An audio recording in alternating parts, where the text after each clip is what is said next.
منافق کا جو ورڈ ہے یہ نفق سے نکلا ہے، اور نفق عربی میں کہتے ہیں سرنگ کو، ٹنل کو۔ اسی طریقے سے بعض جانور ہیں وہ ٹنل کھودتے ہیں زمین کے اندر، خرگوش ہیں، چوہے ہیں، تاکہ اگر ایک سوراخ کی طرف سے کوئی جانور ان کو شکار کرنے کے لیے آئے تو وہ دوسرے سے نکل جائے، ایسکیپ روٹ ان کے پاس موجود ہوتا ہے۔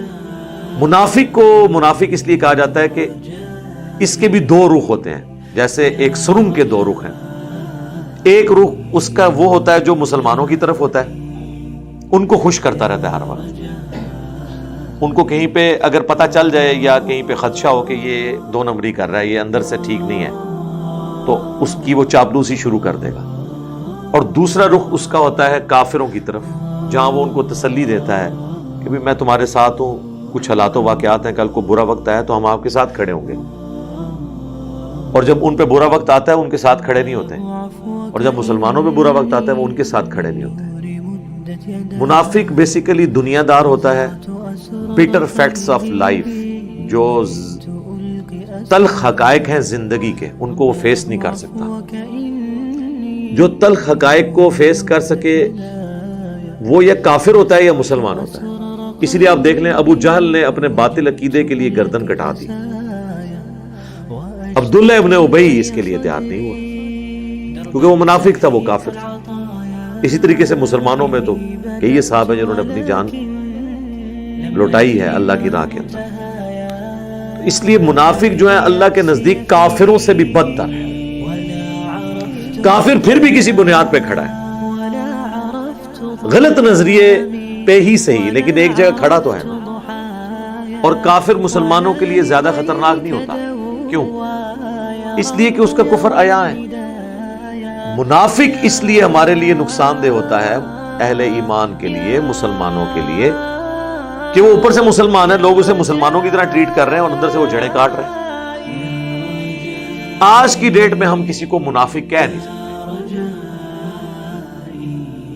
آج کی ڈیٹ میں اگر کوئی شخص کمزوری ایمان کا شکار ہے، اس کی حرکتیں میں نظر آئی ہیں، ہم زیادہ سے زیادہ اسے یہ کہہ سکتے ہیں کہ یہ کمزور عقیدے والا مسلمان ہے۔ کیوں؟ وہی کا سلسلہ ختم ہو چکا ہے۔ دل کی کیفیت تو اللہ ہی بتا سکتا ہے نا۔ دیکھنے میں تو دونوں چیزیں ایک جیسی نظر آ رہی ہیں آپ کو، ایک کمزور عقیدے والا مسلمان اور دوسری طرف منافق۔ اس کی بھی حرکتیں وہی ہیں، اس کی بھی حرکتیں وہی ہیں۔ اب یہ کون ڈیسائیڈ کرے گا کہ یہ دنیا داری کی وجہ سے کر رہا ہے یا واقعی اندر سے یہ اسلام کا دشمن ہے؟ وہی کے بغیر تو آپ اس کو ڈیفائن کر ہی نہیں سکتے۔ بخاری اور مسلم دونوں میں حدیث ہے کہ منافق کی 4 نشانیاں ہیں۔ نمبر 1، بات کرے گا تو جھوٹ بولے گا۔ نمبر 2، عہد کرے گا تو وعدہ خلافی کرے گا۔ نمبر 3، امانت رکھی جائے گی تو خیانت کر دے گا۔ اور نمبر 4، جب کبھی معاملہ ہوگا، جھگڑا ہوگا تو وہ گالی گلوچ کے اوپر اتر آئے گا۔ اب مجھے بتائیں ان 4 میں سے کون سی ایسی نشانی ہے، کوئی ایک نشانی جو کوئی مسلمان دنیا میں دعویٰ کر سکے کہ میرے ساتھ ایسا کبھی ایسا نہیں ہوا، الا ماشاء اللہ۔ اور نبی نے اسلام فرمایا جس میں 4 پائی جائیں وہ پکا منافق، جس میں 1 پائی جائے وہ منافقت کے اوپر، ایک شاخ کے اوپر تو ہے۔ بات کرے جھوٹ بولے۔ جھوٹ اس وقت دنیا میں کس قوم کا ترہ امتیاز بنا ہوا ہے؟ وعدہ کرے، وعدہ خلافی کرے۔ وعدہ خلافی کس قوم کا ترہ امتیاز بنا ہوا ہے؟ امانت رکھی جائے، خیانت کر دیں۔ ہمارے جو حکمران ہیں یہ جب حلف اٹھاتے ہیں میں آئین پاکستان کا وفادار رہوں گا، اور سارے فراڈ یہ لوگ کر رہے ہوتے ہیں، چاہے وہ پولیٹیکل لیڈرز ہوں، چاہے وہ ریاستی اداروں کے لوگ ہوں، آئین کے ساتھ غداری کرتے ہیں۔ تو امانت رکھی جائے، خیانت کر دی۔ اور جب جھگڑا ہو تو گالی گلوچ پہ اترے، تو گالی گلوچ تو تکیہ کلام بنا ہوا ہے۔ لیکن ہم ان سب لوگوں کو منافق نہیں کہتے، ہم کہتے ہیں کہ یہ عملاً منافق ہے۔ عقیدے میں ہمارا حسن ظن ہے کہ مسلمان ہی ہوں گے، اعمال ان کے منافقین والے ہیں، لیکن ہم انہیں منافق نہیں کہیں گے۔ یہ ان کو کہا جاتا ہے، اس کی ٹرم جو ڈیوائز کی جاتی ہے وہ ہے عملی منافق۔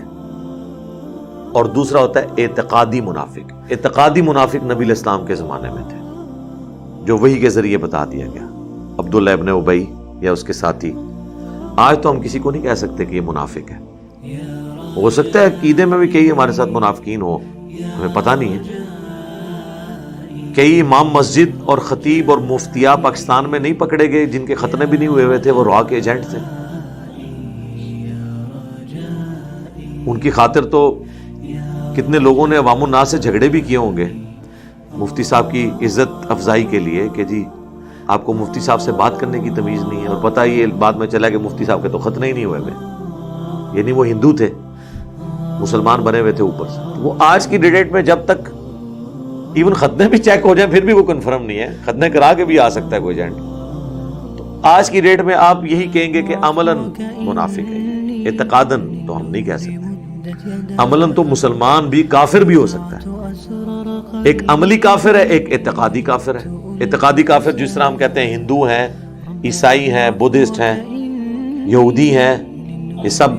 لیکن عملاً کافر تو قرآن حکیم میں اللہ تعالیٰ نے فرمایا وَأَقِيمُوا الصَّلَاةَ وَلَا تَكُونُوا مِنَ الْمُشْرِكِينَ, اور نماز کو قائم رکھو اور مشرکین میں شامل نہ ہو جانا. اور صحیح مسلم میں 246 نمبر حدیث ہے, بندے کے کفر اور ایمان, شرک اور ایمان کے درمیان فرق نماز ہے. جو نماز نہیں پڑھتا وہ عملاً کافر ہے. کیوں؟ اس کا عمل کافروں والا ہے. وہ کافر ہوتا ہے جو نماز نہیں پڑھتا, مسلمان تو نماز نہیں چھوڑتا. جامعہ ترمذی میں شقیق تابعی کا قول ہے کہ صحابہ کرام علیہم رضوان تارک الصلاح کے علاوہ کسی کی تکفیر نہیں کرتے تھے. جو نماز نہیں پڑھتا تھا اسے وہ کافر سمجھتے. کتنا سینسٹیو ایشو ہے. کہ آج کی ڈیٹ میں جو کلمہ پڑھ رہا ہے اب ہم اسے کافر نہیں کہہ سکتے چاہے وہ نماز نہ بھی پڑھتا ہو. ہم یہی کہیں گے سستی کی وجہ سے نہیں کر رہا. اب اللہ کی مرضی اسے معاف کرے یا نہ کرے تو اللہ کی مرضی ہے, ہم تو نہیں ڈیسائیڈ کر سکتے آخرت کا معاملہ.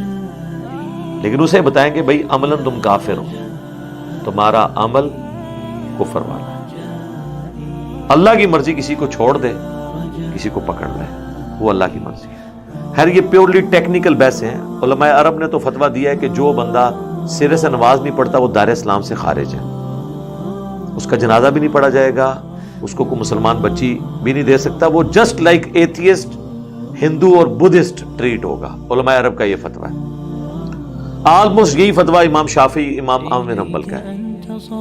اس میں سب سے لینیئنٹ ویو امام حنیفہ کا ہے. وہ کہتے ہیں ایسا شخص قید کر دیا جائے جب تک کہ وہ دوبارہ نماز شروع نہ کر لے, ادروائز اس شخص کو آزاد گھومنے کی اجازت نہیں.